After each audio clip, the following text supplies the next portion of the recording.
5 ante la hoguera. Aquella misma noche, a la luz de la hoguera, Amadón y yo estuvimos hablando de Adán y Eva. Era algo que ya habíamos hecho repetidas veces, pero mi colaborador Andonita seguía con algunas interrogantes. Era curioso por naturaleza y yo quise también aprovechar sus preguntas para dar a conocer a estos hijos materiales, con más detenimiento, a algunos decanitas y a los voluntarios que, antes de retirarse a sus carretas para descansar, se habían acercado a la nuestra. Amadón, le dije llamando su atención, Adán y Eva fundarán la raza violeta, la novena en aparecer en Urantia. En los mundos de las mansiones tuve noticias del orden de los hijos materiales cuando aprendíamos sobre las criaturas celestiales de Satania. Cuando llegué a su mundo de origen, conocí su orden de seres muy bien, como ya me has oído decir en otras ocasiones. Verlos con sus hijos en Jerusalén es una fascinante escena que siempre despierta la atención de los peregrinos del tiempo. Son tan similares a las razas humanas, también materiales y de naturaleza sexual, que hay un gran interés mutuo en compartir nuestros pensamientos y disfrutar de contactos fraternales. Ojalá que algún día pueda yo también conocerlos en Jerusalén. Ten por seguro que sí. ¿Cómo son físicamente, Van? Comparados con la mayoría de los seres de los mundos habitados, son muy altos. Varían entre los 2,5 metros y los 3, y sus cuerpos resplandecen con un halo de luz radiante de tonalidad violeta. En contraste con nosotros, de ascendencia andonita, de piel más morena, tienen la tez blanca y ojos azules, su cabello es de color claro, rubio, rojo o castaño. Al menos así eran en la capital de Satania. Es seguro que seguirán con ese aspecto tras su materialización en Urantia. Solo hay alguna transformación en su nutrición cuando no están en Jerusalén. Físicamente, hombres y mujeres son todos iguales, tan solo difieren en su naturaleza reproductora y en ciertas dotes químicas. Están concebidos para servir en pareja en casi todas sus misiones. Noté como cada vez más personas se acercaban para oírme hablar de esos hijos prometidos que tantas veces habían mencionado en sus oraciones. La curiosidad se palpaba en sus rostros. En el gran templo de Decania, dedicado al culto del Padre, yo comentaba con frecuencia muchos temas del universo y sé que se sentían fascinados por mis relatos. Amadón, no menos atraído, siguió con sus preguntas, casi ajeno en un principio a estos grupos de personas. Yo me vi obligado a levantar algo la voz y alguien puso más leña en la hoguera. Pero, ¿por qué esa tonalidad de piel? No lo sé exactamente. Circula sangre material por sus cuerpos, pero están repletos de energía divina y saturados con luz celestial. Esto es, consumen comida como los seres físicos de los mundos a los que están destinados, pero a la vez tienen una plena existencia inmortal al ingerir ciertas energías cósmicas. En los mundos evolutivos, las ingieren a través del árbol de la vida.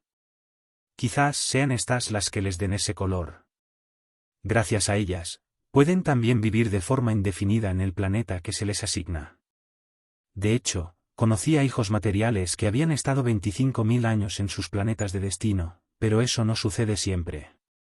¿Qué quieres decir? Que si fracasan en su misión o se rebelan de forma consciente y deliberada se quedan aislados, desconectados de la fuente de luz y vida del universo.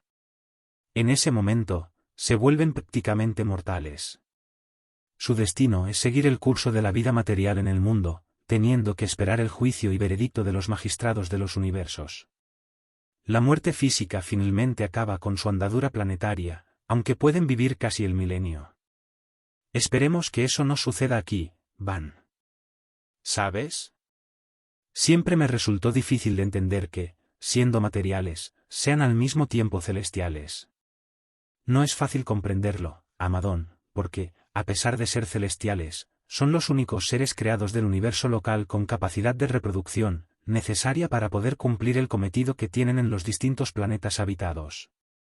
También son los únicos que son visibles para las criaturas materiales a fin de llevar a cabo su ministerio. Los podéis ver y entender, y pueden igualmente mezclarse e incluso procrear con los seres humanos, aunque esta función de mejoramiento biológico recae directamente en su progenie. Sí, es verdad. Ya has explicado otras veces que es su progenie y no ellos los que deben procrear con las razas del mundo. ¿Tienen ellos sus mismos rasgos? Me di cuenta de que Amadón hacía algunas preguntas de temas que ya había comentado con él. Sin duda, deseaba que los presentes conocieran mis respuestas. Se había dado finalmente cuenta de la multitud que se había acumulado cerca de nosotros. En Jerusalén, sus hijos son inmortales como ellos, pero los nacidos con posterioridad a su llegada a un planeta evolutivo no son de la misma manera inmunes a la muerte natural. Cuando se les rematerializa en un mundo evolutivo, ocurre un cambio en el mecanismo transmisor de la vida. Los portadores de vida, de forma deliberada, los privan de la facultad de engendrar hijos e hijas inmortales.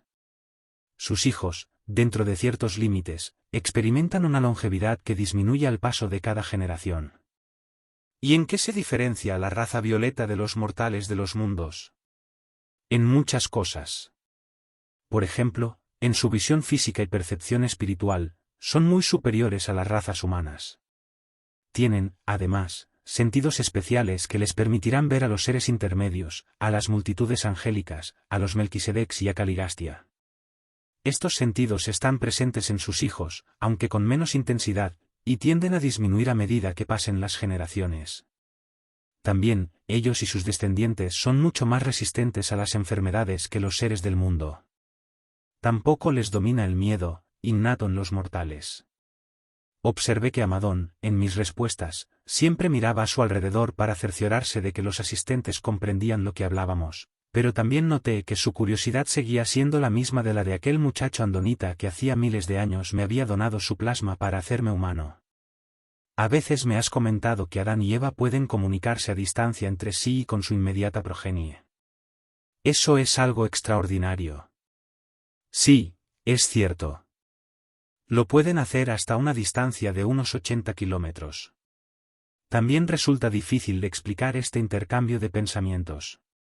Parece que sucede mediante unas sensibles cavidades de gas localizadas muy cerca de sus estructuras cerebrales. A través de este mecanismo, pueden enviar y recibir las vibraciones del pensamiento. Pero, lo mismo que te dije antes, esta facultad queda instantáneamente interrumpida si su mente se rinde a la discordia y a la perturbación del mal.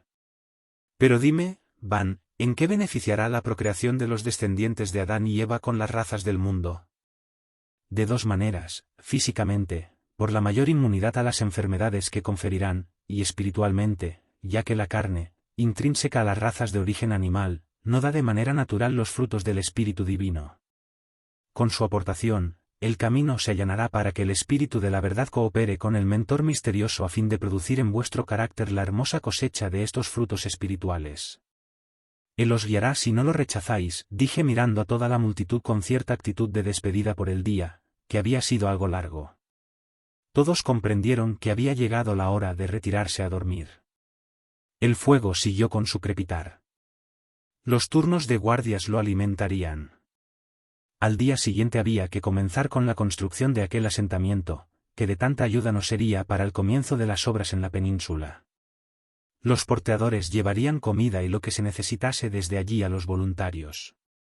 Y antes de entrar en la carreta, Amadón y yo nos acercamos de nuevo al alto acantilado.